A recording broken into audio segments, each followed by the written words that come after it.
کیا میں بھی پریشانی خاطر سے قرین تھا، آنکھیں تو کہیں تھیں دل غم دیدہ کہیں تھا۔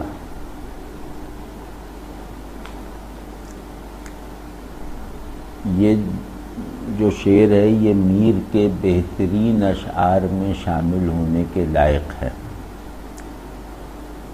اور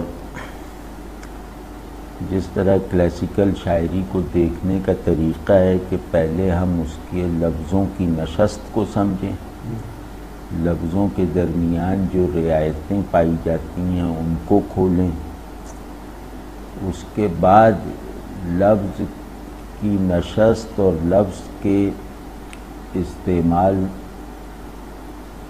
کے جوہر تک پہنچ کر پھر اس شعر کے معنی ڈھونڈیں۔ اور میر کے یہاں معنی کی بناوٹ جیسے شاید میں عرض کر چکا ہوں کہ وہ تخیلی، تصوری، فکری نہیں ہوتی، حسی ہوتی ہے۔ تو مطلب ایسی قدرت ادراک سب سے بڑی ہوتی ہے جو معقول کو محسوس بنا دے، جو ریشنل کو امپیریکل بنا دے، جو انٹلیکچول کو ایموشنل بنا دے۔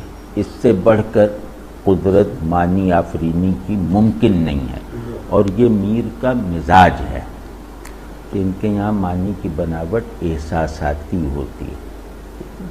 جیسے بڑے صوفی شعراء ہوتے ہیں ان میں معنی کی بناوٹ کیفیاتی ہوتی ہے، اور بڑے شاعر کے یہاں معنی کی بناوٹ احساساتی ہوتی ہے کہ وہ آپ کو آپ کے احساسات میں ایسی گہرائیاں اور کچھ نئی نسبتیں پیدا کر دیتا ہے جو ذہن سے سوچے ہوئے معنی سے زیادہ میننگ فل ہو سکتے ہیں۔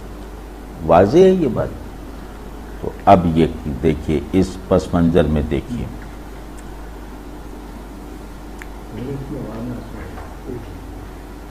کہ اس میں کچھ رعایتیں ہیں۔ رعایتوں کا مطلب یہ کہ لفظوں کی آپس میں نسبت کبھی تضاد پہ ہوتی ہے، کبھی تناسب پہ ہوتی ہے، کبھی تماثل پہ ہوتی ہے، کبھی جزو و کل میں ہوتی ہے، کبھی سوری ہوتی ہے۔ مطلب کئی لفظوں کے آپس میں لفظی تعلق کے کئی انداز اور کئی خاندان ہیں۔ تو اس کو ہم کہتے ہیں رعایت لفظی۔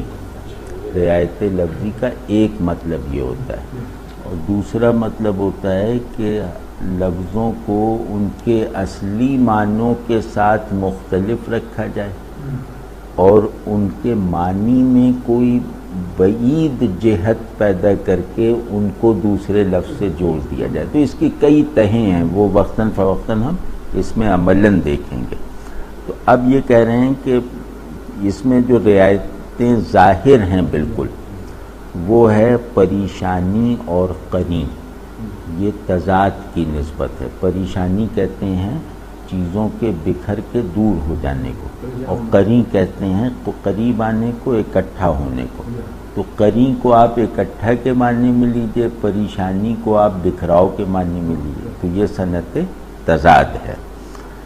اور آنکھیں اور دل غمدیدہ میں رعایت کی دو قسمیں ہیں۔ ایک تو آنکھ اور دل کی نسبت معروف ہے، ٹھیک ہے نا۔ دوسرے یہ کہ دل کو آنکھوں کے کام پہ لگانا درکار ہے تو اسے غمدیدہ کہہ دیا۔ ہاں، یعنی کہ دونوں جو ہیں دونوں ایک مرحلہ دید پر ہیں، دونوں ایک جذبہ دید پہ کھڑے ہوئے ہیں، آنکھ بھی اور دل بھی، لیکن ان کے ہدف دید، مزاج دید، مقصود دید میں فرق ہے، ٹھیک ہے نا۔ تو یہ گویا ان دو لفظوں میں دو رعایتیں انہوں نے پیدا کی۔ اور پریشانی خاطر کا نتیجہ یہ بتایا کہ آنکھوں کا رخ کسی اور طرف تھا، دل کہیں اور دیکھ رہا تھا۔ تو پریشانی خاطر، خاطر کا ایک ترجمہ تو دل ہے ہی، ٹھیک ہے نا، تو خاطر کو پریشان کہہ کے دوسری جگہ خاطر کو یعنی دل کو غمدیدہ کہا، تو غم دیدگی اور پریشانی میں ایک مناسبت ہے، وہ پیدا کر دی. اور دوسرے خاطر کہتے ہیں اس قوت کو جس سے احوال جنریٹ ہوتے ہیں. اب صرف دل نہ رہا، گویا انسان کے باطن کا وہ مرکز احساس خاطر ہے جہاں سے احساسات اور جذبات اور کیفیات جنریٹ ہوتے ہیں. اس کو کہتے ہیں خاطر. جی کے معاملے میں جیسے جی خاطر کا ترجمہ صحیح جی ہے. بہت خوب. تو جی کیا ہے؟ میرا پورا باطنی وجود جو احساسات جنریٹ کرتا ہے، ٹھیک ہے نا. تو اب گویا انہوں نے خاطر کے معنی میں پھیلاؤ پیدا کر دیا. خاطر دل کے معنی میں آتا ہے، لیکن اس کو اس کے معروف اور مروج معنی میں محدود رکھنے کے بجائے اس میں ایک ایسی کلیت پیدا کر دی کہ آنکھیں اور دل دونوں اس کے اجزاء بن گئے. واضح نا؟ اب یہ کتنی بڑی رعایتیں. تو اب کیا ہوا کہ خاطر یعنی میرا ایموشنل سیلف، ٹھیک ہے، میرا ایموشنل سیلف ایک انتشار کا شکار تھا.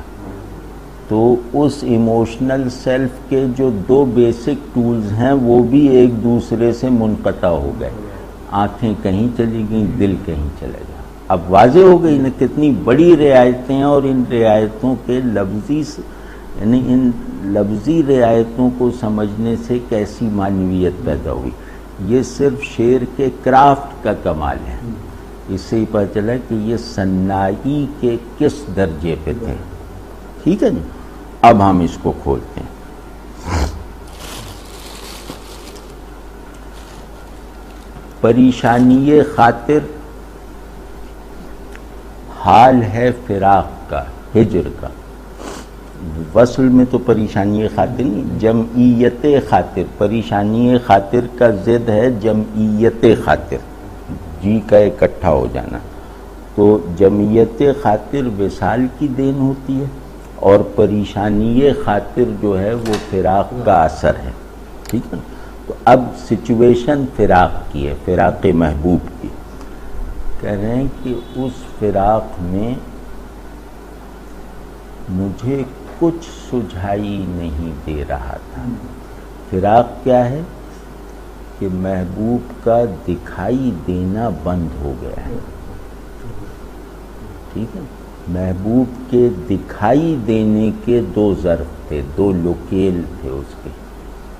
ایک آنکھیں جو محبوب کو اپنے سے باہر دیکھتی تھی، اور دوسرے دل جو محبوب کو اپنے اندر دکھاتا تھا. ٹھیک ہے نا. تو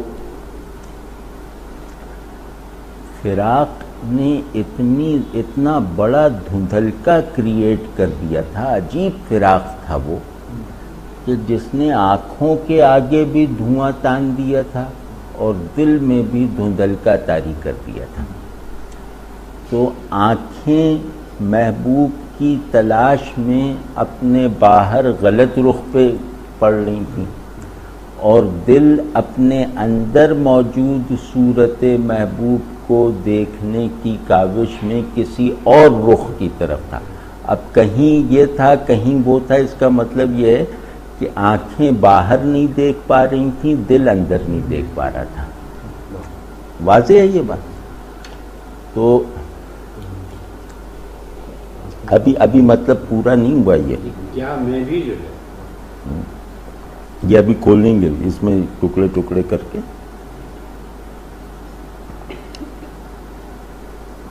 اچھا، ایک لفظی رعایت جو اس میں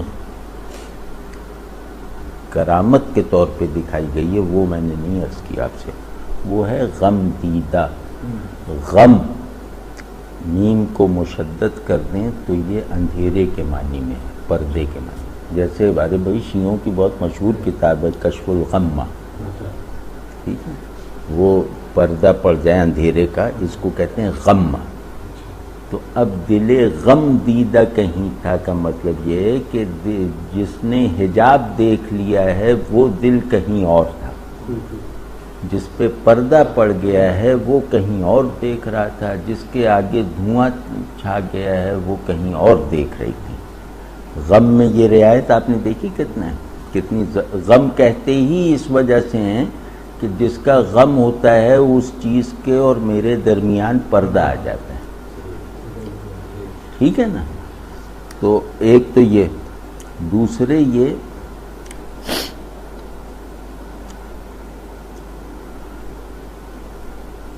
کہ آنکھوں کو فراق نے حیران کر رکھا تھا، یعنی آنکھ کے آگے سے منظر غائب ہو جائے تو اس کا حال حیرت ہوتا ہے، کیونکہ آنکھ اپنے سے باہر اپنے منظر کو دیکھتی ہے۔ دل کے اندر سے وہ صورت غائب ہو جائے تو دل غم دیدہ ہوتا ہے، دل کا دیکھنا بند نہیں ہوتا۔ محبوب آنکھوں کے آگے سے چلا جائے نا تو آنکھوں کی پوری بضاعت دید باطل ہو جاتی ہے، آنکھوں کا دیکھنا بے معنی ہو جاتا ہے، ٹھیک ہے۔ لیکن دل کے اندر سے محبوب غائب ہو جائے یا دل کے اندر بھی نہ دکھائی دے تو دل اس کے خلا کو دیکھتا ہے، جہاں وہ تھا وہاں دیکھ لیتا ہے، مطلب جو جگہ وہ چھوڑ کے چلا ہے، کیونکہ اپنے اندر جھانکنے کی صلاحیت سے دل محروم نہیں ہوتا، آنکھیں اپنے باہر دیکھنے کی صلاحیت سے محروم ہو جاتی ہیں اگر منظر غائب ہو جائے۔ تو کہہ رہے ہیں کہ دل اپنے اندر اب جھانک رہا ہے تو جہاں وہ محبوب کو پاتا تھا وہاں اب محبوب کے غم کو دیکھ رہا ہے، ٹھیک ہے نا۔ یہ ٹھیک، یعنی دل نے فراق کے تجربے کو کنٹین کر لیا، آنکھیں فراق کی صورتحال سے کمپرومائز نہیں کر پا رہی، آنکھیں نہ دیکھنے پر راضی نہیں ہوتی، دل اپنے محبوب کے ہونے پر راضی ہوتا ہے اور نہ ہونے کے احوال سے گزرنے کی طاقت بھی رکھتا ہے۔ آنکھوں کے لیے نہ دیکھنا حال نہیں بن پاتا، محبوب دل کے لیے محبوب کا جدا ہو جانا حال بن جاتا ہے، تو اب دل غم دیدہ، غم حال ہے نا، ٹھیک ہے نا۔ کہ وہی بیان جو آپ فرما رہے تھے کہ محسوس کو معقول سے، ہاں ہاں بالکل بالکل۔ اب اس میں جو تیسری چوتھی جو بھی نمبر ہو، کیا میں بھی، اس میں اس شعر کی ایک معنویت کا جن بند ہے صرف اس ٹکڑے میں، کہ کیا میں بھی۔ اب اس کو طرح طرح سے کر کے دیکھیے کہ میں اور اتنے بڑے المیے سے گزر جاؤں، کیا میں بھی، اور یہ کہ مجھے تو اپنے بارے میں یہ توقع نہیں تھی کہ میں اتنے بڑے تجربے سے گزر سکتا ہوں، کیا میں بھی پریشانی خاطر سے، ٹھیک ہے۔ پریشانی خاطر فراق محبوب کا میں نے تو جو تصور باندھا تھا یہ تجربہ تو اس سے بھی زیادہ ہے، کیا میں بھی پریشانی خاطر، ٹھیک ہے۔ فراق اپنے احساساتی پیرائے میں جتنا میرے مشاہدے، تجربے اور علم سے گزر چکا ہے، جب مجھ پہ فراق کا بوجھ پڑا تو مجھے پتہ چلا کہ میرا سارا علم اور تجربہ تو اس کے آگے کچھ بھی نہیں تھا، مطلب یہ حال اپنے تصور سے بھی آگے نکل گیا ہے، کیا میں بھی یہ ہو گیا نا۔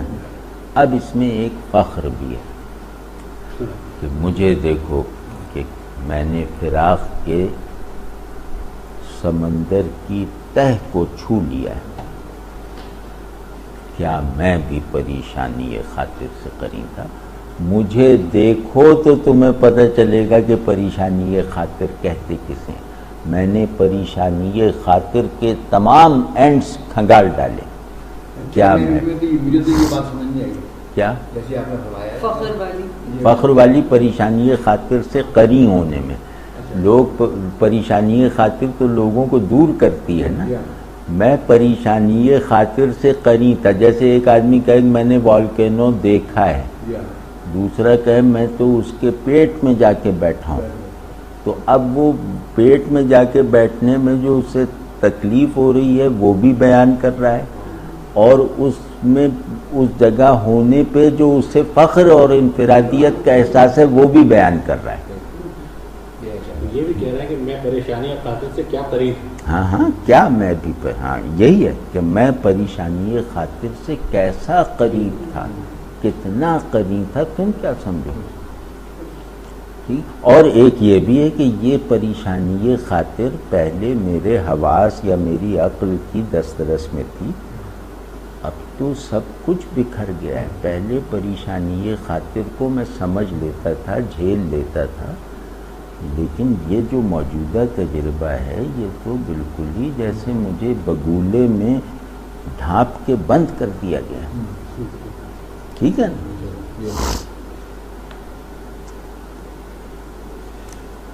تو اب اس شعر کا مکمل مضمون یہ کہ فراق, ایسا فراق کہ آنکھوں کے لیے دیکھنے کو کچھ نہ تھا, دل کے لیے دید کا کوئی سامان نہ تھا. یہ فراق ہوتا ہے. ذرا محسوس کر کے دیکھیں کہ آنکھیں اندھی, دل خالی. آنکھوں میں جذبہ دید تھا, موضوع دید نہیں تھا. دل میں داعیہ دید تھا, دل میں ارج تھی, ارج کی تسکین کا کوئی سامان موجود نہیں تھا. یہ ہے فراق. ٹھیک ہے, یعنی آنکھیں اپنی ساخت میں ڈھہ گئیں, دل اپنی بناوٹ میں منہدم ہو گیا.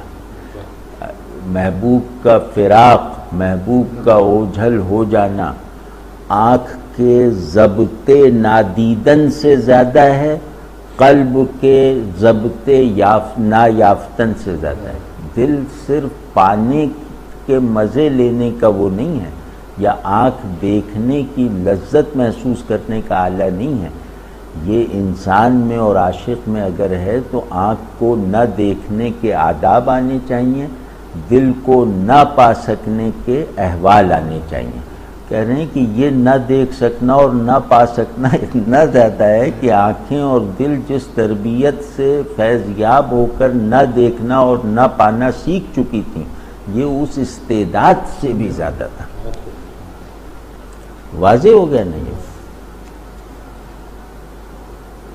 کس رات نظر کی ہے سوئے چشم کے انجم, آنکھوں کے تلے اپنے تو وہ ماہ جبیں تھا.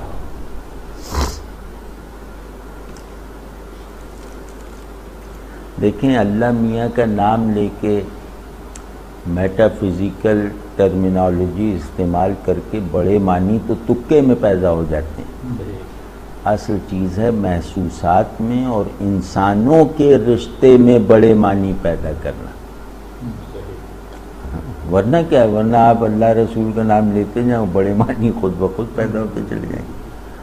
تو یہ بڑا کمال ہے کہ میرے آپ کے تعلق میں ہم ایسے لوگوں کے تعلق میں بڑائیاں پیدا ہو جائیں, یہ بڑا کمال ہے. تو میر اس کمال کے شاعر ہیں. میر کے ہاں کوئی میٹا فزیکل عشق نہیں ہے, وہ بالکل دو آدمیوں کے تعلق کا منتہا جو ہے اس کو وہ عشق کہتے ہیں. ٹھیک ہے جی, ہاں محبوب انسان ہے میر کا. ٹھیک ہے نا. تو گویا ان کو وہ ایک تکے والی سپورٹ حاصل نہیں ہے نا جو بڑے معنی پیدا کر دیتے ہیں. انہیں تو معنی خود کھود کھود کے نکالنے پڑتے ہیں آب حیات کی طرح. مطلب آب حیات کا چشمہ کتابوں میں پڑھ رکھا ہے تو کہتے رہو آب حیات, لیکن آب حیات کوئی کھود کے نکال لے, زمین سے نکالے, آسمان سے اترنے کا دھوکہ نہ دے, یہ بڑی بات ہے.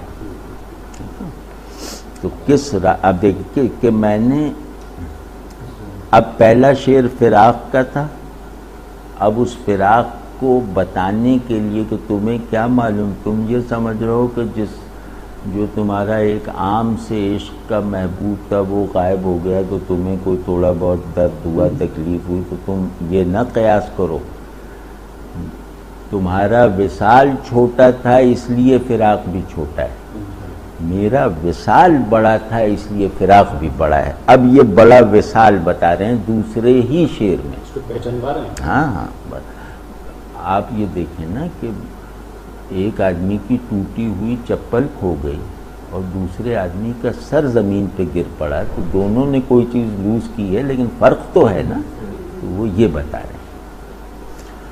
تو کس رات نظر کی ہے سوئے چشم کے انجم، اب یہ وصال ہے، پہلا شعر فراق تھا کہ جب محبوب سے وصال میسر تھا تو اس کائنات میں، اس عالم ارض و سما میں جو سب سے پرکشش چیزیں بھی ہیں ان کی طرف نگاہ نہیں کی نہیں، کس رات نظر کی ہے، ابھی کھولیں گے لیکن مضمون یہ ہے۔ ہاں تو اب اس میں دیکھیں رعایتیں کیا ہیں، رات اور انجم، ٹھیک ہے، رات، انجم، ماہ، یہ رعایتیں ہیں نا، مناسبات لفظی یہ ہیں نا۔ اچھا، نظر، چشمک، آنکھوں، جبیں، یہ مناسبات ہیں نا، آپ کسی کے یہاں دکھا سکتے ہیں اتنے مناسبات، اور ہر شعر میں نکلیں گے، ٹھیک ہے جی۔ آپ نے دیکھا نا کہ دو خاندانوں کے ایک لائن لگا دی ہے مناسبات کی محدود الفاظ میں، اور کہیں بھی تصنع کا شبہ بھی نہیں پیدا ہوتا، مطلب کوئی آدمی ان رعایتوں کو نہ بھی سمجھتا ہو تو یہ شعر اس کو یہ زبردستی نہیں بتاتا کہ یہ میرے اندر یہ رعایت، میرے اندر یہ رعایت، جیسے لکھنوی شعرا کرتے ہیں وہ سب نہیں ہے، ٹھیک ہے نا۔ تو اب یہ کہہ رہے ہیں کہ کس رات نظر کی ہے سوئے چشم، یہ تو آج کی رات عجیب آ گئی ہے، پچھلی کسی رات میں ہم نے ستاروں کے اشاروں کو دیکھا ہی نہیں۔ اب چشمک کے معنی دو ہیں، ایک تو جھلمل ہے اور دوسرے یہ کہ جیسے ستارے اس کو چھیڑ رہے ہیں، ہاں، ایک یہ ہو گیا ستارے آنکھ مار رہے ہیں، یعنی ایک ہوتا ہے جھلملانا، ایک ہوتا ہے آنکھ مارنا۔ آنکھ مارنے پہ چشمک پہ مصفی کا شعر بے مثل ہے کہ میں تیرے مصفی نے یہاں سے لیا ہے یہ شعر لیکن بڑھا دیا ہے کہ میں تیرے خوف سے دیکھا نہ اس طرف کو بہت، تیرے خوف سے دیکھا نہ اس طرف کو بہت، ستارے سحری مجھ کو آنکھ مار رہا، واہ واہ واہ واہ، ٹھیک ہے نا۔ مار رہا بھی ہوتا ہے۔ ہاں، مطلب یہ کہ آنکھ مار رہا ہے کہ صبح کر دوں یا نہ کروں۔ اب یہ کہہ رہے ہیں کہ میں نے رات کے خاتمے کا، رات کو ناپنے کا کوئی نظام ہی نہیں رکھا ہر اس رات میں جب میں اپنے دوست، اپنے محبوب کے ساتھ ہوں، میں زمانے کی گردش سے ماورا ہو گیا، میرے لیے جو رات محبوب کے ساتھ تھی وہ صبح کے وہم سے بھی میں اسے پاک رکھنا چاہتا تھا، ٹھیک ہے نا۔ یہ کس رات نظر کی ہے کیا، کس رات نظر کی ہے سوئے چشم کے انجم، آنکھوں کے تلے اپنے تو وہ ماہ جبیں تھا۔ اب اس میں کتنی خوبصورتی ہے کہ میں نے ستاروں کو اس لیے نہیں دیکھا کہ چاند کو جھک کے دیکھ رہا تھا تو ستاروں کو سر اٹھا کے کیوں دیکھتا، آپ سمجھیں، ہاں، آنکھوں کے تلے اپنے تو وہ ماہ جبیں تھا۔ اچھا، تلے کے میں بھی جو دوسرے معنی ہے نا، تلے یعنی نیچے اور جبیں اونچے، یہ بھی رعایت ہے، ٹھیک۔ تو آپ سمجھیں نا کہ میرا وصال ایسا تھا کہ مجھے نہ دیکھنے کے لیے کچھ اور درکار تھا، نہ سوچنے کے لیے کچھ اور درکار تھا، اور یہ اس وصال کہتے ہیں محبوب کی طرف یکسوئی کو، یہ یکسوئی اتنی شدید تھی کہ اس نے جو ہے وہ مجھے باہر کے تمام نظاروں سے منقطع کر رکھا تھا. ایک یہ، لیکن معنی اس میں یہ ہے کہ میں صبح کے وہم میں بھی نہیں پڑھنا چاہتا تھا، اس لیے ستاروں کو نہیں دیکھتا تھا کہ کہیں یہ نیچے تو نہیں جا رہے. ٹھیک ہے نا؟ تو ہاں اس میں ایک شاید رعایت اور بھی ہو کہ وہ یہ کہتے ہیں کہ جو ان کی وہ تھی ان کی محبوبہ، تو ان کا شاید نام بھی قمر تھا اور یا معروف نام تھا ان کا، وہ ان کے چاند سے ملتا جلتا تھا. پھر ایک دوسری یہ ہے کہ وہ بعد بار چاند میں چہرہ دیکھتے تھے جب ان پہ وہ جنونی کیفیت تو کمی آ گئی، پھر خروخاب نظر آئی ایک شکل مہتاب میں، کمی آ گئی پھر خروخاب. ہاں وہ بھی ہے، وہ بھی ہو سکتا ہے. ہاں نہیں ہو سکتا ہے، لیکن عام بات کو بھی انہوں نے کھپا دیا نا، ایک بڑی بات بنا دیا. مہجبی تو ویسے عام طور پہ تو خوبصورتی کے سما دیا جاتا ہے، لیکن یہاں مہجبی کیا سے مراد کیا ہے؟ جس کی پیشانی چاند کی طرح چمکتی ہے. تو کہنے کہ چاند کا طلوع دیکھوں یا ستاروں کا غروب دیکھوں. اور چشمک حسد کی بنیاد پہ بھی تھی کہ اصل چاند میرے پاس تھا، ستاروں کے پاس نہیں تھا. یہ چشمک انجم ہے. چشمک کہتے ہیں جھگڑے کو. ٹھیک ہے نا؟ اور اس میں یہ بھی تو ایک معنی ہو سکتے تھے کہ اصل میں تو ستارے مجھے اپنی طرف وہ کرنا چاہ رہے تھے، لیکن میرے پاس تو چاند تھا تو میں ہاں ستاروں کی طرف یہ بالکل بالکل بالکل بالکل. یہ آیا تو صحیح وہ کوئی دم کے لیے، لیکن ہونٹوں پہ میرے جب نفس باز پسی تھا. تو یہاں جو ہے آیا نفس باز پسی، جانے والا سانس، یہ رعایت ہے. ٹھیک ہے نا؟ دم اور نفس میں رعایت ہے. ٹھیک ہے؟ دم، نفس اور ہونٹوں میں رعایت ہے. ٹھیک ہے جی؟ یہ مطلب رعایت سے خالی نہیں ملے گا آپ کو ان کا کوئی شے. تو آیا تو صحیح وہ کوئی دم کے لیے، لیکن کہ ایک طویل فراق کے بعد وہ ایک پل کے لیے آیا تو صحیح، لیکن وہ ایک پل میرے لیے آخری پل تھا.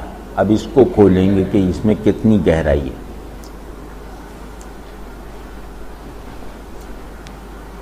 جس پل وہ آیا اس پل اس نے کائنات میں جان ڈال دی اور میری جان نکالی. یہ مطلب اس کے آنے سے کائنات زندہ ہو گئی اور میں رخصت ہو گیا. ٹھیک ہے؟ یہ ہے اس کا مطلب. باقی سادہ ہے کیونکہ واقعاتی ہے نا، سادہ ہے. اب کوفت سے ہجراں کی جہاں تن پہ رکھا ہاتھ، جو درد و علم تھا سو کہے تو کہ وہیں تھا. ایسا اظہار کون لا سکتا ہے؟ واہ واہ.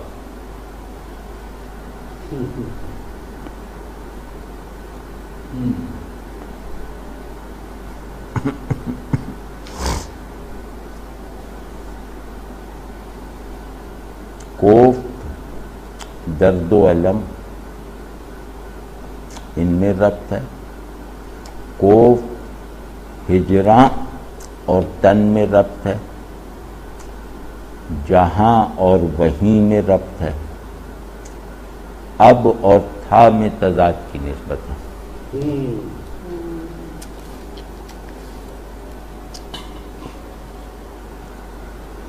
ٹھیک ہے نا؟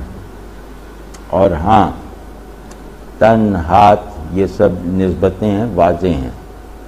کوفت کو اس میں سمجھنا ضروری ہے. کوفت کا لفظ میر کے علاوہ کوئی نہیں لا سکتا تھا یہاں پہ. کوفت کسے کہتے ہیں؟ کوفت کہتے ہیں جلنے کو. کوفتن جو ہے نا، جلنا یا کچلا جانا. تو ہجر نے میرے سارے جسم کو گویا پھوڑا بنا دیا تھا. کوف صفت ہے پھوڑے کی، ٹھیک ہے نا. تو ہجر سے میرا سارا جسم پھوڑا بن گیا تھا. ہجر اتنا لمبا راستہ ہے کہ اس پہ چلنے سے پاؤں پر آبلے نہیں پڑتے بلکہ پورا وجود آبلہ زدہ ہو جاتا ہے. تو میں نے یہ جو پورا پھوڑا بنا ہوا جسم تھا، اس پہ جہاں بھی جس نے ہاتھ رکھا تو بس یہی کہا کہ جو اصل درد و الم اسی حصے میں ہے. یعنی کہ میں نے فراق کو ایسا جذب کر لیا کہ سینٹر آف پین غائب ہو گیا. سارا جسم ایک ہی جیسے تھا. مطلب میرا فراق جزوی نہیں ہے، لہذا اس کا درد بھی جزوی نہیں ہے.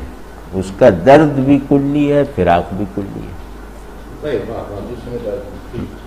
تو اور خوبصورتی دیکھیں، جو درد و علم، یعنی فراق کا جو بھی درد و علم ہو سکتا ہے وہ جسم کے ایک ذرے میں سمایا ہوا تھا.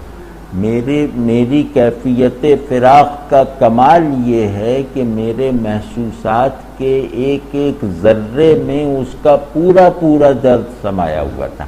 اس کا درد میرے اعضاء میں تقسیم نہیں ہوا تھا بلکہ اس کا درد اپنی کلیت کے ساتھ میرے روئیں میں سمایا ہوا تھا. یعنی کہ میرے ہاتھ کو درد کے لیے دل کی کمک کی ضرورت نہیں تھی، میری پیشانی کو علم کے لیے جگر کی مدد کی ضرورت نہیں تھی. سب لوگ درد فراق میں خود کفیل تھے.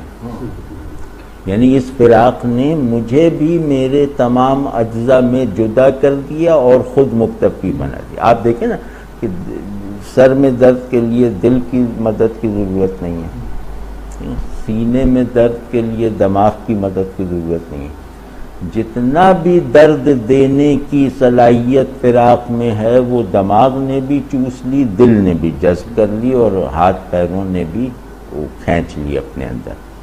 اس کا مطلب یہ کہ اب میرے تمام درد وصول کرنے والے سینٹرز ایک دوسرے سے بیگانہ اور بے نیاز ہو گئے. یہ فراق کا تاثر کی تاثیر کا یہ عالم ہے. سراپا درد. ہاں سراپا، ٹھیک ہے. اسی کو غالب نے خراب کیا ہے اس شعر کو. جاتی ہے کشمکش کوئی اندوہ عشق کی، اب جس جگہ کے داغ ہے یہاں آگے درد تھا. شعر بہت اچھا ہے لیکن میر کے اس شعر کے آگے جب تک نہ رکھا جائے، بہت بڑا شعر ہے وہ بھی، لیکن میر جو ہے نا، میر چھوٹے آدمی کے آگے بڑے نہیں بنتے، میر بڑوں کو ڈھا دیتے ہیں. جیسے جہاں میر کا بڑا شعر ہوگا نا جس مضمون پہ، وہاں ہر بڑا شاعر منہ کے بل گرے گا اور اس کے بڑے اشعار گریں گے، خراب اشعار نہیں. تو اب کوف سے ہجراں کی جہاں تن پہ رکھا ہاتھ کہ میں تو تنگ آ گیا ہوں، یہ ہجر میرے اندر کتنا اور سرایت کرے گا کہ جہاں بھی ہاتھ رکھو وہ جگہ بتاتی ہے کہ سارا درد یہیں پہ ہے. یعنی ہجر نے مجھے درد کے مادے سے تخلیق کر دیا ہے. جیسے مجھے مٹی اور پانی سے بنایا گیا نا، تو مٹی اور پانی میرے انگوٹھے سے بھی ثابت ہے، میرے سر سے بھی ثابت ہے. تو میرا قوام تخلیق فراق ہے، یعنی درد ہے. تو یہ درد میرے قوام تخلیق کی طرح میرے اندر بالکل مساوی انداز سے اور ایک دوسرے سے بے نیاز حالت میں سمایا ہوا ہے. واضح نا کہ تم کیا میرے فراق کی تفصیل پوچھتے ہو؟ دیکھ لو کہ میرا فراق یہ تھوڑی ہے کہ دل رو رہا ہے اور دماغ جل رہا ہے اور آنکھوں میں درد ہو رہا ہے اور گھٹنوں میں زخم پڑ گئے ہیں، یہ فراق نہیں ہے. ان کا ہر درد یکساں ہے اور ہر درد کامل ہے. ٹھیک ہے نا؟ یعنی میرے جسم کا ذرہ ذرہ درد فراق کے تمام احوال کا کنٹینر بنا ہوا ہے. یار یہ ذرا سا تصور کریں کہ کتنی بڑی بات ہے. ٹھیک ہے نا؟ جانا نہیں کچھ جز غزل آ کر کے جہاں میں، کل میرے تصرف میں یہی قطع زمین تھا. اس میں مضمون کوئی خاص نہیں ہے.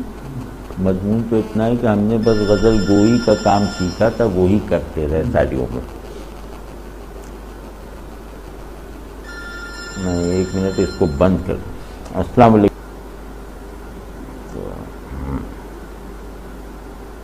اب یہ جو ہے، لیکن دیکھیے رعایتیں موتیوں کی طرح جڑی ہوئی ہیں اس شعر میں. میر کا کمال یہ ہے کہ جہاں وہ صاف سا سیدھا سا مضمون باندھنا چاہیں نا، تو وہ اپنے شعر میں بڑائی کے دوسرے عناصر داخل کر دیتے ہیں. وہ ہے لفظ پہ قدرت کے. بڑائی 2 ہی طرح کی ہوتی ہے نا، معنی پہ قدرت اور لفظ پہ قدرت. تو لفظ پہ بعض قدرتیں ایسی ہوتی ہیں جو معنی سے بے نیاز ہوتی ہیں. یہ دیکھیں، یہ شعر اس کی مثال ہے.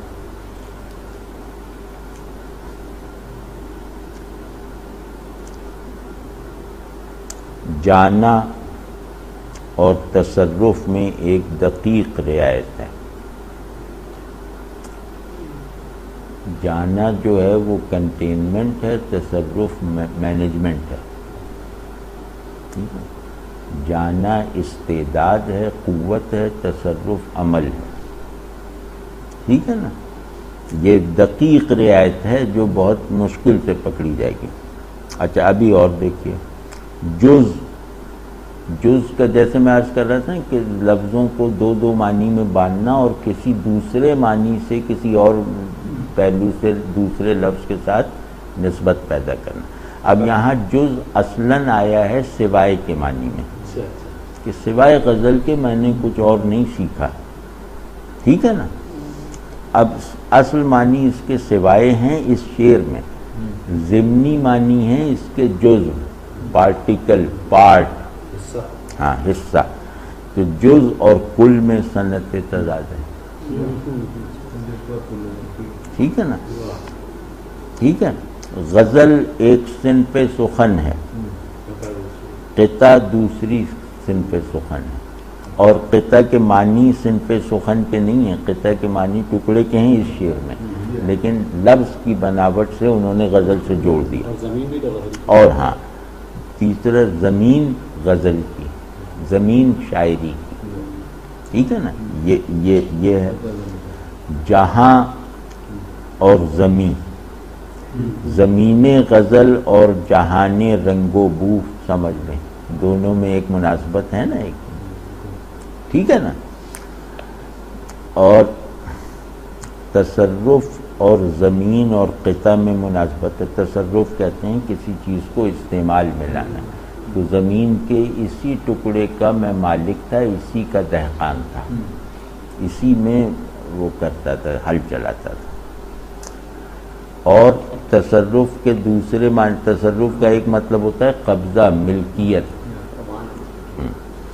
دوسرا مطلب ہوتا ہے اس کسی چیز کو اندر سے بدلنے کی صلاحیت جو معروف ذرائع اختیار کیے بغیر شے کے باطن میں انقلاب لے آئے. اسی لیے تصرف کا دوسرا مطلب ہے کرامت.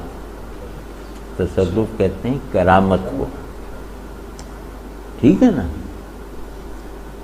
واضح ہے نہیں؟ اب دیکھ کہ کتنی 5-7 رعایتیں نکل آئیں ان 2 مصروں میں.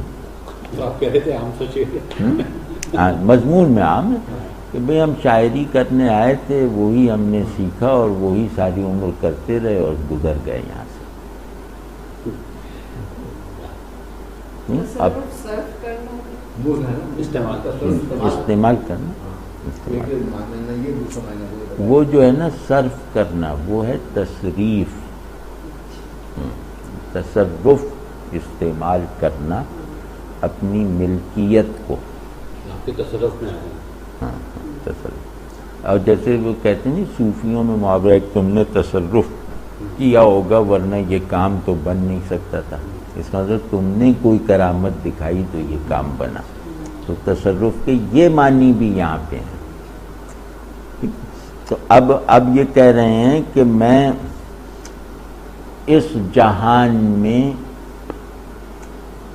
ایک ٹکڑا زمین پر متصرف تھا۔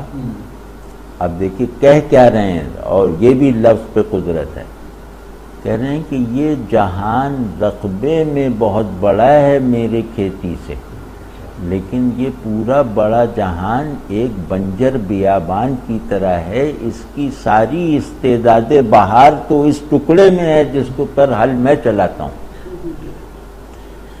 واضح ہے یہ بات؟ یہ بات واضح نہیں جو آپ نے بیان کی ہے۔ یہ تو بڑی کمال کی بات ہے۔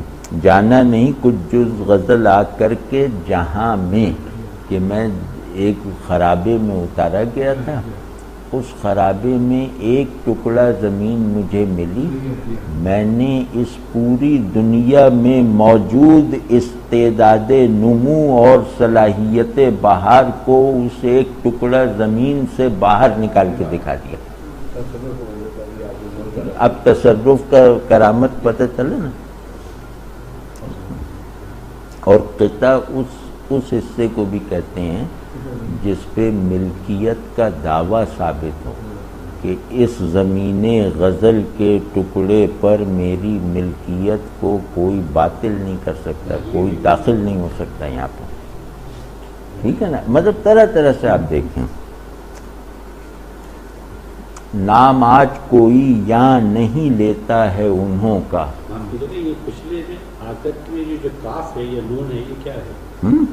جانا نہیں کچھ جز غزل آ کر کے اندر میں نشان ہے اس میں؟ ہاں نون کا نہیں، وہ اختلاف متن دیتے ہیں۔ اچھا اچھا اچھا اچھا اچھا، معاف کیجیے، لیکن پتہ نہیں کیا اختلاف انہوں نے یہ لکھا ہے۔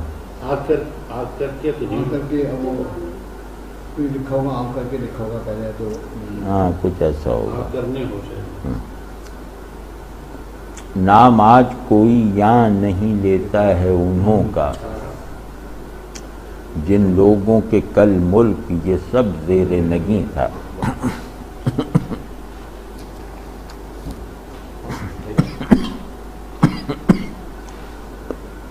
یہ بھی بالکل سادہ مضمون ہے، جو بادشاہتیں کر کے چلے گئے آج ان کا کوئی نام لیوا بھی نہیں ہے، یعنی ہاں یہ میر کا ایک بڑا پسندیدہ مضمون ہے، وہ عبرت کے لیے مانتے ہیں۔ تو اب کہتے ہیں کہ بادشاہوں کا اب کوئی نام بھی نہیں لیتا، جس ملک کے وہ حاکم تھے اس ملک میں اب ان کا کوئی نام نہیں، مضمون سادہ سا ہے۔ اب اس میں جو ہے رعایت دیکھیے، آج اور کل کی رعایت واضح ہے، ٹھیک ہے، اور نام اور نگیں کی رعایت واضح ہے، ٹھیک ہے جی۔ ہاں انہوں کا لطف الگ ہے، اور نگیں اور ملک کی رعایت واضح ہے، زیر نگیں اور ملک کی رعایت واضح ہے۔ تو بس ان رعایتوں کو اپریشیٹ کر لیں تو یہ شعر گویا آپ نے پڑھ لیا۔ تو اس میں پرانے شعراء کو بھی کہا جا سکتا ہے کہ ان کے آگے پرانے شعراء کا وہ مقام نہیں ہے، یہ چیز آ سکتی ہے؟ نہیں، بادشاہ زیر نگیں ملک، زیر نگیں ہے نا، ملک جو ہے وہ شاعری کا جو وہ ہے، نہیں یہ کہہ نہیں سکتے، یہ کہہ نہیں، بڑا شاعر زندہ رہا نا، بڑے بادشاہ فنا ہو گئے، کوئی بڑا شاعر فنا نہیں ہوا، تو اس وقت یہ نہیں کہہ سکتے۔ اور ملک زیر نگیں یہ سب بادشاہت کی روایتیں، اور انہوں کا میں جو ہے وہ ایک جو حسن ہے وہ محسوس کرنے کی چیز ہے۔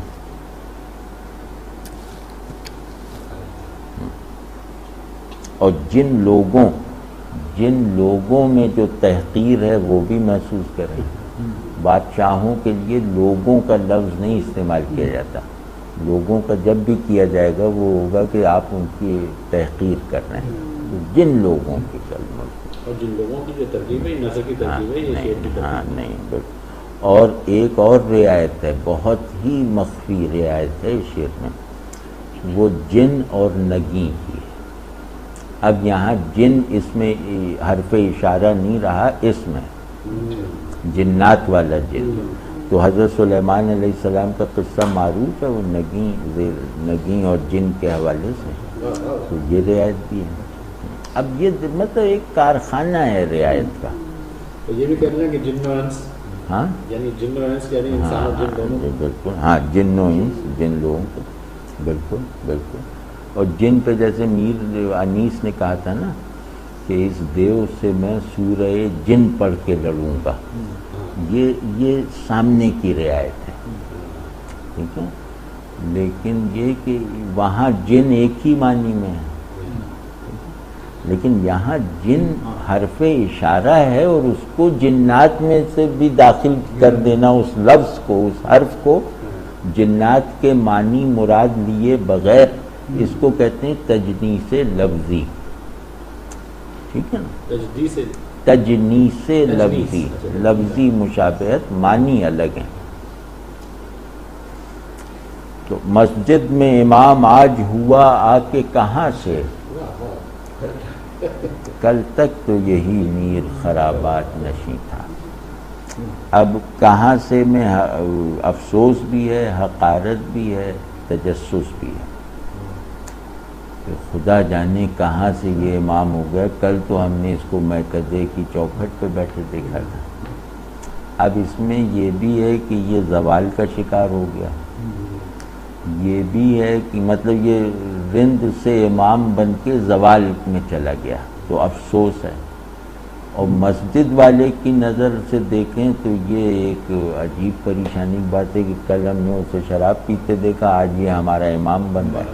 آپ جس سچویشن میں لے جا کے آپ میکدہ والا بن کے دیکھیں تو یہ شعر الگ کیفیات کنوے کر رہا ہے. آپ مسجد والا بن کے دیکھیں تو یہ شعر آپ کو بھی پوری طرح آخر تک لے جائے گا. آج ہوا آگے کہاں، ہاں، آج مسجد میں امام آج ہوا آ کے کہاں سے میں تحقیر، فخر، افسوس، قلق، یہ سب جمع ہے. یہ جو آپ دیکھیں نا، جو کلوکیل ایکسپریشنز ہوتے ہیں ان میں احساساتی تنوع پیدا کرنا یہ بہت بڑا کام ہوتا ہے کہ صرف آپ لہجہ بدل کے معنی بدل دیں. یہ کہاں سے آ گیا اور خدا جانے یہ کہاں سے یہاں آ گیا، کل تک تو یہ ہم نے دیکھا تھا. ٹھیک ہے نا، یہاں وہاں لکھا ہوا ہے اس کتاب میں، آگے وہاں سے کہاں سے. مسجد میں امام آج ہوا آ کے کہاں سے، کل تک تو یہی میر خرابات نشیں تھا. تو یہ بھی جیسے مسجد خرابات، امام خرابات نشیں، مسجد امام خرابات نشیں، آج کل، کہاں اور مسجد میں رعایت، کہاں اور خرابات میں بھی رعایت. اب آپ دیکھیں اس میں کیسا حسن پیدا ہو جائے گا کہ معلوم ہے کہ میکدے سے مسجد میں آ گیا، اس پہ کہہ رہے ہیں کہاں سے، کہ خدا جانے یہ کیا بات ہوئی کہ یہ کہاں سے، اور کہاں سے یہ کہ یہ کس مرتبے سے گرا ہے. اور دوسرے معنی میں یہ کہ یہ مصیبت کہاں سے آتی ہے. ہاں، یہ مصیبت کہاں سے آتی ہے. واہ واہ. اور کل تک تو یہی میر یعنی میر اپنے انہی اوصاف کے ساتھ خرابات نشیں بھی ہے اور مسجد کا امام بننے کی صلاحیت بھی رکھتا ہے. تو یہ ہے اس میں اصل معنی، کہ میرے اندر وہ جوہر ہے جو مجھے رندوں کا مرکز اور نمازیوں کا امام بنا سکتا ہے. رندوں کا مرکز بننے کے لیے جو جوہر چاہیے وہی نمازیوں کا امام بننے کے لیے درکار ہے. وہ ہے عشق، وہ ہے سرشاری.